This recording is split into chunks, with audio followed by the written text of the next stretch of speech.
आज की बात छत्तीसगढ़ के दुर्ग जिले से है। जी हां, दुर्ग जिले के ग्राम नंदकट्टी में विकास कार्यों की पोल खुल गई है। यहां 40 लाख रुपए की लागत से बनी आरसीसी सड़क महज 2 महीने में ही उखड़ गई। सड़क की हालत इतनी खराब है कि जगह जगह दरारें, गड्ढे और उखड़ा हुआ कंक्रीट साफ दिखाई दे रहा है। ग्रामीणों का कहना है कि सड़क बनने के कुछ ही दिनों बाद इसमें दरारें आने लगी थी।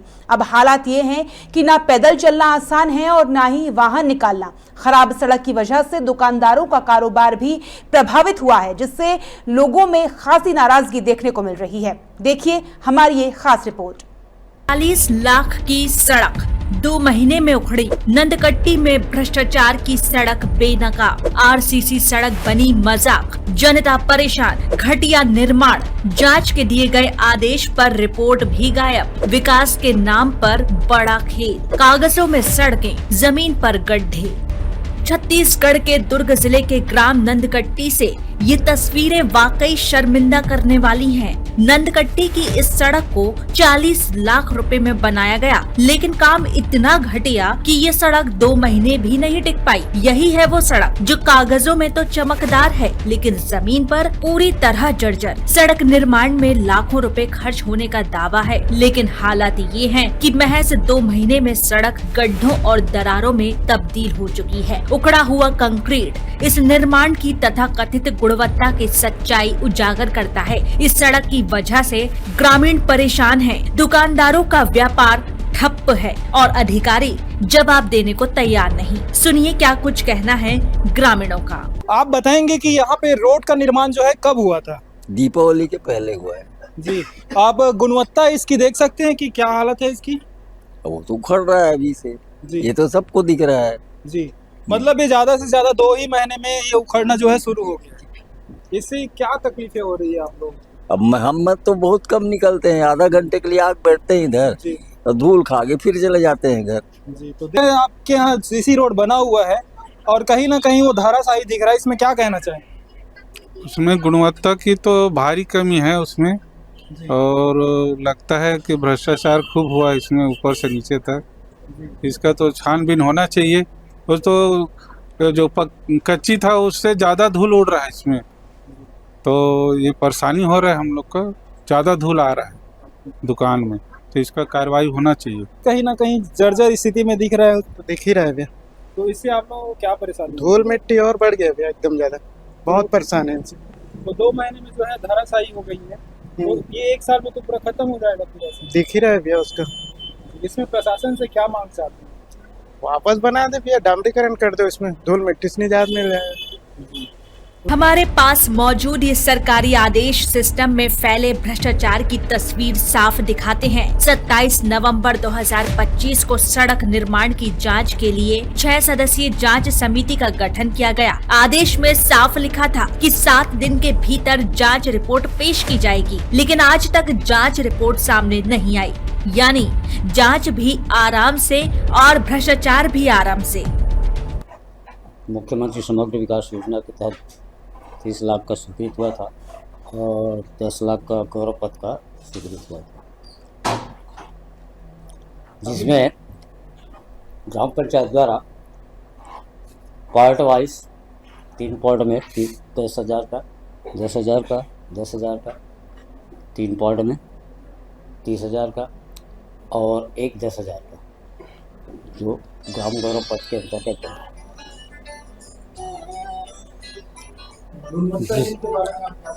हमने एस्टिमेट के अनुसार पंचायत द्वारा, ग्राम पंचायत एजेंसी के द्वारा बनाया गया है। क्या है वो ग्राम पंचायत नंदकट्टी का मुख्य मार्ग है, जिसमें सीमेंटीकरण कार्य चल रहा था। उसमें 1-2 घंटे के बाद वाहन का आना जाना प्रारंभ हो गया, इसलिए कुछ सीमेंटीकरण का कुछ भाग दब गया और थोड़ा सा गिट्टी थोड़ा सा बाहर दिखाई दे रहा था, हल्का सा। सभी जगह तो नहीं, मात्र 20-25 मीटर दिख रहा था। ये तस्वीरें बहुत कुछ कह रही हैं और सीधा सवाल ये है कि 40 लाख की सड़क 2 महीने में क्यों टूटी, कैसे टूटी, एक घटिया काम को किसने पास किया और जांच रिपोर्ट कहां दबाई गई, जिसको 7 दिनों के भीतर पेश करना था, वो रिपोर्ट अब तक सामने क्यों नहीं आई और इस पूरे मामले में जिम्मेवार कौन है और कार्रवाई कब होगी। इन्हीं सवालों के साथ आज की चर्चा हम शुरू करते हैं। तब सभी मेहमानों का मैं स्वागत करती हूं। आज हमारे साथ चर्चा में जुड़ रहे हैं राकेश कुमार हिरवानी, जनपद उपाध्यक्ष, विनायक ताम्रकार, वरिष्ठ भाजपा नेता, और ललित साहू, वरिष्ठ पत्रकार भी हमारे साथ आज की चर्चा में जुड़े हैं। सभी मेहमानों का मैं स्वागत करती हूं और पहला सवाल है मेरा विनायक ताम्रकार जी से। सवाल यह है कि 40 लाख रुपए की आरसीसी सड़क जो सिर्फ महज 2 महीने में ही उखड़ गई है, जांच के आदेश भी दिए गए, समिति भी बनाई गई, लेकिन आज तक जांच रिपोर्ट सामने नहीं आई है। क्या कहेंगे आप, ये सिर्फ लापरवाही के कारण ये हुआ है या साफ तौर पर इसे भ्रष्टाचार की संज्ञा दी जाएगी? निश्चित रूप से अगर इस प्रकार से घटिया स्तर के अगर कार्य वहां हुआ है तो उसकी जांच होनी चाहिए और दोषियों पे सख्त से सख्त कार्रवाई होनी चाहिए। भारतीय जनता पार्टी जो है वो सुचिता से कार्य करती है और जिन ठेकेदार होते हैं, कोई पार्टी के नहीं होते हैं, इसलिए उनके विरुद्ध सख्त से सख्त कार्रवाई होनी चाहिए और जो अधिकारी उसमें लिप्त है उनको भी सजा होनी चाहिए। मेरा मानना है कि ये जनता की गाढ़ी कमाई का पैसा होता है और जनता के विकास के लिए होता है और बिल्कुल इसमें निश्चित रूप से जितने भी जनपद के और जिला पंचायत के जो बड़े बड़े पदाधिकारी हैं उनकी ये जवाबदारी बनती है, नैतिक जवाबदारी, कि जनता को अच्छी रोड मिले और उनकी सुविधा का ध्यान रखा जाए। जी राकेश जी, आपसे सवाल लेंगे। भारत चौथी सबसे बड़ी अर्थव्यवस्था बन गया है और आज भी ग्रामीण जनता बुनियादी चीजों के लिए परेशान है। सड़कों, पानी, तमाम तरह की जो बुनियादी जरूरतें जो लोगों की है उनके लिए आज भी परेशान हो रही है। ये ऐसा ही मामला जो नंदकट्टी से आया, 40 लाख रुपए की लागत से सड़क बनी और महज 2 महीने में टूट गई। आप क्या कहेंगे, इसे लापरवाही या भ्रष्टाचार? भारत की 70% आबादी ग्रामीण क्षेत्रों में रहती है और ग्रामीण क्षेत्रों में इस तरह का भ्रष्टाचार लगातार विगत 2 वर्षों से नजर आ रहा है और जिसका सीधा उदाहरण नंदकट्टी गांव है, जिसका शिकायत सीधे ग्रामीणों ने जनपद और जिला पंचायत और कलेक्टर तक किया है कि इस तरह का भ्रष्टाचार हुआ इस रोड में कि 2 महीने नहीं हुए, दिवाली के समय के कार्य है और ये अभी 2 महीने में इस तरह की छत विक्षत हो गई है रोड। तो ऐसे में निश्चित ही शासन प्रशासन की जिम्मेदार रहेंगे इसके, ऐसा मैं मानता हूँ। जी, वरिष्ठ पत्रकार ललित साहू जी भी हमारे साथ जुड़े हैं। ललित जी, आपसे मेरा सवाल यह है कि 2 महीने में सड़क का टूट जाना, इस तरीके से 40 लाख रुपए की लागत से सड़क बनाई जाती है जो साल भर तो छोड़िए 2 महीने भी नहीं टिक सकी, एक तरीके से सिस्टमैटिक फेलियर की ओर इशारा नहीं करती? क्या कहेंगे आप इससे? तो उस पर खड़े होकर पानी का सिंचाई करते हैं, डालते हैं ताकि तराई अच्छे से हो पाए, पकाई अच्छे से हो पाए उस पर और मजबूती आ पाए। वैसे ही जो ठेकेदार है वहां के, जब निर्माण कार्य जब वहां जारी रहा उस समय पानी उसको सही डालना था। ऐसा लग रहा है कि 2 महीने पे ही अगर वो सड़क 40 लाख की लागत से जो सीसी सड़क है उस पर दरारें आ गई तो कहीं ना कहीं मुझे लगता है कि गुणवत्ताहीन सड़क उस पर बनी है और निश्चित रूप से ठेकेदार इस पर दोषी है और इस पर शिकायत भी हुई थी और अधिकारी बोले भी थे, जिला पंचायत सीओ, कि 7 दिवस के अंदर कार्रवाई होगी, लेकिन वो सिर्फ कागजों पर ही रह गया और इससे ये लगता है कि कहीं ना कहीं प्रशासनिक कसावट, प्रशासनिक लगाम ऊपर के नेता मंत्री तमाम जो लोग हैं वो नहीं लगा पा रहे हैं और इसके वजह से ठेकेदार जो है बेलगाम हो गया है। निश्चित तौर पर जो पैसा लगा है 40 लाख रुपए वो आम पब्लिक का पैसा है, जनता का पैसा है और इनका भरपाई ठेकेदार को करना पड़ेगा। और प्रदेश में भाजपा की सरकार है, सुशासन की सरकार है, छत्तीसगढ़ में विकसित भारत समृद्ध छत्तीसगढ़ का नारा है मोदी जी का, और ऐसे अगर ठेकेदार जो है लापरवाही पूर्वक अगर निर्माण कार्य करती है तो उन पर नकेल कसा जाए, मेरा ऐसा कहना है। जी विनायक जी, देखिए जांच समिति ने जो है 7 दिन में रिपोर्ट को पेश करने का दावा किया था, लेकिन अभी तक जो है नवंबर की बात है, 25 नवंबर 2025 की ये बात है और अब 26 चल रहा है। जांच समिति बनाई गई, रिपोर्ट को 7 दिन में पेश करना था, लेकिन आज तक रिपोर्ट सामने नहीं आई है। क्या कहेंगे, किसके दबाव में, कोई राजनीतिक दबाव है या अधिकारियों की मिली भगत, रिपोर्ट सामने ना आने का कारण क्या है जिसके कारण जो है कार्रवाई भी आगे नहीं बढ़ पा रही है? मेरा मानना है कि ये जो भ्रष्टाचार जो दिख रहा है सामने, इसमें अधिकारी ही संलिप्त है और दूसरी जो जवाबदारी है जो वहां की ग्राम पंचायत है, ग्राम पंचायत में बैठे हुए सचिव, जो इन्हीं का मेन दायित्व बनता है सचिव का और वहां के सरपंच का, कि वह देखे कि ये गुणवत्ता पूर्ण कार्य हो रहा है या नहीं हो रहा है। दूसरा है जनपद के अधिकारी, जब भ्रष्टाचार हो गया तो जब जनपद के अधिकारियों के कानों पे बात गई और टीम बनी है तो उनको सख्त से सख्त कार्रवाई के लिए लिखना चाहिए। अगर नहीं लिखे हैं तो जिस किसी ने भी अगर शिकायत किया है, मेरा मानना है कि आज छत्तीसगढ़ में लोक आयोग है, 250 रुपए का कोर्ट फी स्टाम्प लगता है, उसकी जांच के लिए लोक आयोग में मामला को देना चाहिए और निश्चित रूप से जितने अधिकारी उसमें सम्मिलित है, ग्राम पंचायत से लेकर के जनपद के सीओ से लेकर के जितने भी इंजीनियर उसमें संलिप्त है, सबको उस कार्रवाई के आधार पर उनके खिलाफ, वही मैं कह रही हूँ विनायक जी, ये सुनिश्चित कौन करेगा, कैसे होगी कार्रवाई? नाम ही सामने नहीं आ रहा है, रिपोर्ट जांच समिति जो पेश करना था वो रिपोर्ट भी सामने नहीं आएगी, ये सुनिश्चित कौन करेगा कि कार्रवाई कैसे होगी उन पे? सत्ता में आपकी सरकार है, कैसे जी चाहिए वहां के जनपद सदस्य को और जिला पंचायत सदस्य को बिल्कुल उसमें उनको दबाव बना करके उस कार्रवाई को करनी चाहिए और यह सुनिश्चित करनी चाहिए कि जनता को भ्रष्टाचार से मुक्त दिलाए। और मेरा मानना है कि ये भ्रष्टाचार जो है बेलगाम घोड़ा है, उसको लगाने के लिए जनप्रतिनिधियों को ही सामने आना पड़ेगा, चाहे वो भारतीय जनता पार्टी को हो चाहे कांग्रेस को हो, क्योंकि पार्टी कोई भी हो, भ्रष्टाचार करने वाले अधिकारी निकाल लेते हैं। इसलिए हमको मजबूत होना पड़ेगा, जो जनप्रतिनिधि है और जनप्रतिनिधि को मजबूत। तो कैसे लगाम लगेगी इन सब पे? कैसे लगाम लगेगी इन सब पे?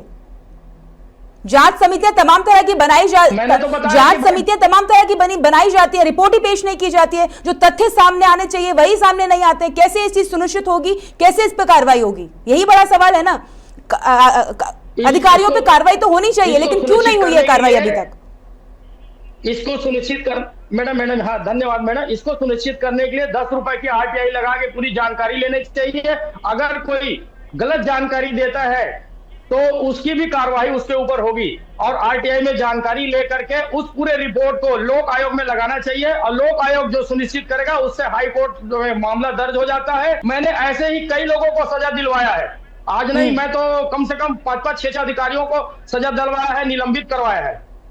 तो कब तक होगी ये निलंबन की कार्रवाई? कब तक ग्रामीणों को बुनियादी चीजों के लिए भटकना पड़ेगा, परेशान होना पड़ेगा? इसके लिए तो बिल्कुल समय जरूर लगता है इन भ्रष्टाचारियों को लगाम लगाने के लिए, लेकिन कोई बड़ी मेहनत नहीं लगती, क्योंकि आपने देखा ही है पिछले कार्यकाल में वो सब जेल के पीछे है। और भारतीय जनता आप ये कहना चाहते हैं कि कांग्रेस के कार्यकाल में जो है भ्रष्टाचार होता था, अभी तो आपकी सरकार है ना, अभी जो सड़क टूटने जैसी तमाम खबरें लगातार सामने आती थी, इस पे आप क्या कहेंगे? अभी आपकी सरकार है, आपसे सवाल पूछ रही हूं मैं। ये आपकी जवाबदेही है ना, ये सत्ता में जो सरकार है उसकी जवाबदेही है कि सारी चीजों को बिल्कुल हमारी जवाबदेही है। मैं इस चीज से मैं भागूंगा नहीं और मैं अपने वहां के जनपद जिला पंचायत सदस्य से निवेदन करूंगा कि जनता के हित में कार्य करें और ऐसे भ्रष्टाचारियों को सलाखों के पीछे पहुंचाएं। जी राकेश जी, आपकी प्रतिक्रिया जानना चाहूंगी मैं इस पे। जी मैं जरूर बोलना चाहूंगा। ये अच्छी बात है कि विनायक जी ने ये मान लिया कि भ्रष्टाचार हुआ है। दूसरा मैं कहना चाहूंगा कि विनायक जी और हमारे वरिष्ठ पत्रकार साहब ये बात कर रहे थे कि वो ठेकेदारों के कारण गलती हुआ है, ठेकेदार की बात आ रही थी। मैं जानता हूँ, जहां तक मैं समझता हूँ, मैं पंचायत का एक प्रतिनिधि हूँ, यहाँ पंचायत ही एजेंसी होती है, यहाँ पर कोई ठेकेदार करना। अब यहाँ पे सवाल ये है कि भ्रष्टाचार कैसे हो रहा है, और मुझे जहाँ तक ग्रामीण और छत्तीसगढ़ की जानकारी है कि यहाँ पर भारतीय जनता पार्टी के मुख्यमंत्री से लेके मंत्री और वहां के छोटे छोटे उनके कार्यकर्ता ये सब भ्रष्टाचार में लगे हुए हैं, चाहे छोटा जनप्रतिनिधि सरपंच हो, जनपद सदस्य, जिला पंचायत। तो इनके द्वारा इस तरह का कृत्य किया जाता है कि दबावपूर्ण ढंग से वहां पे ठेकेदार भेजा जाता है, पहले पैसा भेजा जाता है, फिर कार्य करने के लिए ठेकेदार भेजा जाता है, ठेकेदारों के द्वारा ढंग से काम दबावपूर्ण डालकर उनसे उसका मूल्यांकन कराया जाता है। और अगर अधिकारी वहां पे मूल्यांकन नहीं करते, भारतीय जनता पार्टी के छोटे छोटे नेता जो अधिकारी को उनको अन्य आरोप लगाते हैं, उनको दुर्व्यवहार करते हैं उनके साथ। और ये एकदम सीधा उदाहरण ननकट्टी का, ये भले अपनी भ्रष्टाचार को उजागर नहीं कहना चाहते, लेकिन सीधा सीधा मैं यहाँ पर भारतीय जनता पार्टी की सरकार और उनके कार्यकर्ताओं को दोषी मानता हूँ। रही बात बोल रहे हैं वहाँ के जनपद सदस्य और जिला पंचायत सदस्य, मैं भी एक जनपद सदस्य हूँ और जिला पंचायत में भी लगभग मीटिंग होती रहती है, उसकी जानकारी मुझे आती रहती है। तो मैं इतना जो बताना चाहूंगा कि जनपद सदस्य और जिला पंचायत का अधिकार ये भाजपा सरकार छीन चुकी है। यहाँ तक पंचायत का अधिकार भी भाजपा सरकार छीन चुकी है। पंचायत इन्हीं के पार्टी के हो, मैं नंदकट्टी की बात करता हूँ, उनको मैं निश्चित समझता हूँ उनको दबावपूर्ण ढंग से लाइन मास्टर बना के रखा गया है। कौन रोड में काम किया, कौन किया, उसको पंचायत तय नहीं किया है, इसको ऊपर से बैठे जनप्रतिनिधि। ललित जी, मेरा सवाल आपसे है कि आरोप प्रत्यारोप का, जी ललित जी आपके पास आऊंगी मैं। ललित जी, आपसे मेरा सवाल यह है कि आरोप प्रत्यारोप का दौर तो चलता रहेगा, लेकिन इन सारी चीजों के बीच में जो परेशान होता है वो है आम जनता, ग्रामीण परेशान हो रहे हैं। बहुत बुनियादी सी, बहुत मामूली सी चीज है कि हम 2026 में जी रहे हैं, 2047 तक जो हमारे प्रधानमंत्री कहते हैं कि भारत को विकसित राष्ट्र हम बनाएंगे। कैसे बनेगा भारत विकसित राष्ट्र जब सड़क जैसी बुनियादी जरूरत के लिए भी आज ग्रामीण परेशान है? निश्चित रूप से वो जो विधानसभा क्षेत्र है वो अहिवारा विधानसभा क्षेत्र के अंतर्गत वो पंचायत आता है और उस क्षेत्र के जो विधायक हैं श्री डोमरलाल कोरसेवाड़ा जी, उनसे भी है इस विषय पर जैसे इवेंट खत्म होगा और उस पर विधायक के संज्ञान में लाएंगे, क्योंकि काफी सरल और सहज विधायक है। और हमारे साथ कांग्रेस के जो उपाध्यक्ष हैं राकेश सिरवानी जी, वो भी काफी सक्रिय रहते हैं। इस बार पता नहीं कि उपाध्यक्ष महोदय कैसे चूक गए कि विपक्ष की भूमिका निभाने के लिए 40-40 लाख का भ्रष्टाचार हुआ, लेकिन उस पर आवाज क्यों नहीं उठा पाया गिरवानी साहब, उस पर भी चर्चा करेंगे। और वाकई में जी पत्रकार महोदय, मैं बताना चाहूंगा, आवाज उठा जिसमें 40 लाख का जो केस आया है, जो ग्रामीणों ने शिकायत किया है, उससे हमने आवाज उठाई है। लेकिन एक चीज और बताऊंगी, यहाँ पे शासन इतना हावी है कि जो भ्रष्टाचार किए उसी को जांच अधिकारी बना दिए, अपने ही पार्टी के नेताओं को जांच अधिकारी बनाया। अगर इनमें इतनी हिम्मत है जांच करवाने की तो हमको बनवाए, वहां पे हम भी उपाध्यक्ष होते हैं, हमको रोकें कि सही क्या है वो। अब कहीं ना कहीं देख सकते हैं मैडम कि प्रशासनिक का साथ जो है, प्रशासनिक जो बात कर रहे हैं वो कांग्रेस जमाने की बात कर रहे हैं, है ना, कि पैसा कौन दिलाता था, कौन कमीशन खाता था। ये राकेश जी जो बात कर रहे हैं वो कांग्रेस गवर्नमेंट की, वहां के पूर्व विधायक थे रुद्र गुरु जी, वो खुद बोलते थे कि 100 करोड़ की जो टेंडर वाली फाइल है वो मुख्यमंत्री के पास जाता है, भूपेश बघेल जी सिग्नेचर करते हैं। तो राकेश जी, भ्रष्टाचार बेलगाम होता है, उसको लगाम लगाने नहीं, आपने कहा ना भारतीय जनता पार्टी के लोग जो लाते हैं वर्तमान की स्थिति बात करिए, आप ननकट्टी की बात कीजिए। वर्तमान की बात कर रहा हूँ। आपने जब कहा ना ये सिस्टम को, तो ये जो है, मैंने पहले भी कहा आपसे कि जो है पंचायत है वहाँ पे पंचायत सचिव जिम्मेदार है, मैंने पहले भी कहा, लेकिन आपने भारतीय एक एक करके बात कीजिए, एक एक करके अपनी बात रखिए, ऐसे समझ में नहीं आएगा। एक एक करके बोलिए, ऐसे समझ में नहीं आएगा। मैं बोल रहा हूँ विनायक जी, हवाई बात करना किसी से छुपा नहीं है। पंचायतों से अधिकार छीना जा चुका है भाजपा सरकार के द्वारा। भारतीय जनता पार्टी के एक छोटा सा कार्यकर्ता, बड़ा सा मंत्री दबाव से सरपंचों को कार्य करवाने पे मजबूर कर रहा है। सरपंच परेशान है, जाइए। आप जो कह रहे हैं राकेश भाई, जो आप कह रहे हैं ना, उसी चीज को मैं बता रहा हूँ कि यही रुद्र गुरु जी थे, हमारे विधायक थे, हमारे ही विधायक थे, जिन्होंने कहा कि 100 करोड़ वाली फाइल मुख्यमंत्री जी के पास जाता है, भूपेश बघेल जी के पास में। चले, आज की महत्वपूर्ण चर्चा में हमारे साथ जुड़ने के लिए सभी मेहमानों का मैं बहुत बहुत धन्यवाद करती हूँ। आज की चर्चा ये दिखाती है कि नंदकट्टी की 40 लाख की सड़क 2 महीने में टूटना सिर्फ एक निर्माण की गलती नहीं, बल्कि जवाबदेही और सिस्टम की नाकामी का भी मामला है। जांच समिति बनती है, आदेश दिए जाते हैं, लेकिन रिपोर्ट गायब हो जाती है और जिम्मेदार अधिकारी जवाबदेही से भागते नजर आते हैं। सवाल सीधे हैं कि सड़क क्यों टूटी, घटिया काम किसने पास किया और रिपोर्ट कहां गायब हुई, जिम्मेदार कौन है और कार्रवाई कब होगी। जनता अब फाइलों में विकास नहीं, जमीन पर सड़क चाहती है। विकास के दावे तभी सही साबित होंगे जब जमीन पर भी परिणाम दिखाई देगा। फिलहाल देखना होगा कि अब किन अधिकारियों पर इस पूरे मामले को लेकर कार्रवाई की जाती है। तब तक के लिए आप बने रहिए एमके न्यूज के साथ। नमस्कार।